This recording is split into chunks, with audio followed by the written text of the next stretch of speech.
Mars Attacks 2018. Mars Attacks 2018.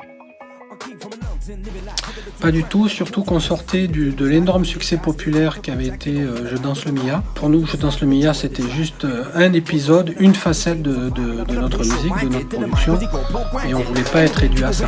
C'est-à-dire que quand on a sorti Je danse le Mia, c'est pas parce que le morceau a fait un succès monumental et qu'il est resté plus de 6 mois numéro 1 du top que ça a changé notre vision du rap, que ça a changé notre vision de notre musique.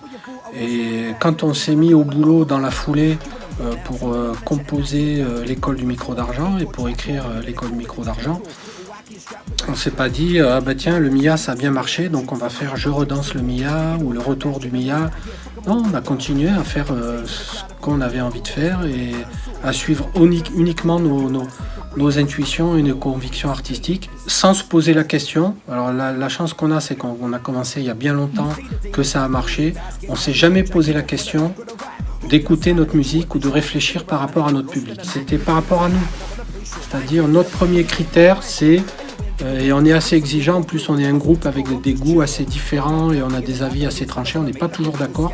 Notre seul critère, c'est de garder les meilleurs titres qu'on produit, qu'on écrit, qu'on compose et qui font au maximum l'unanimité dans le groupe. Voilà, ça a toujours été ça. Après, quand le public est au rendez-vous et que ça plaît, tant mieux, parce que comme ça on vend des disques et on a de quoi produire l'album d'après, mais ça n'a jamais été un critère pour nous. Au niveau marketing et au niveau formatage, on est nul, on ne sait pas faire. Nous on fait que ce qu'on aime, point, ça s'arrête là. Donc quand on a fait l'école et qu'on a fait écouter nos premiers titres à la maison de disques, ils étaient catastrophés. Ils n'y ont pas cru du tout.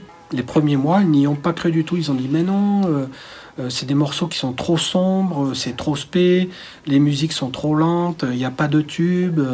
Donc c'est un morceau qui a été accueilli par la maison de disques et par les médias.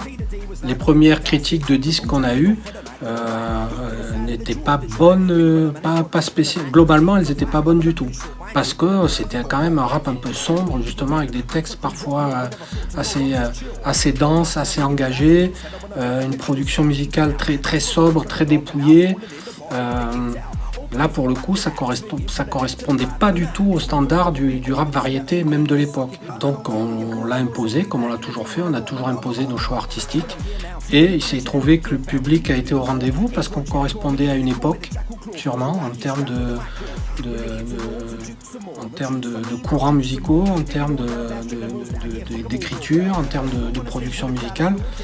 Mais nous-mêmes, quand on a sorti l'école du micro d'argent, on savait absolument pas si ça allait marcher ou pas.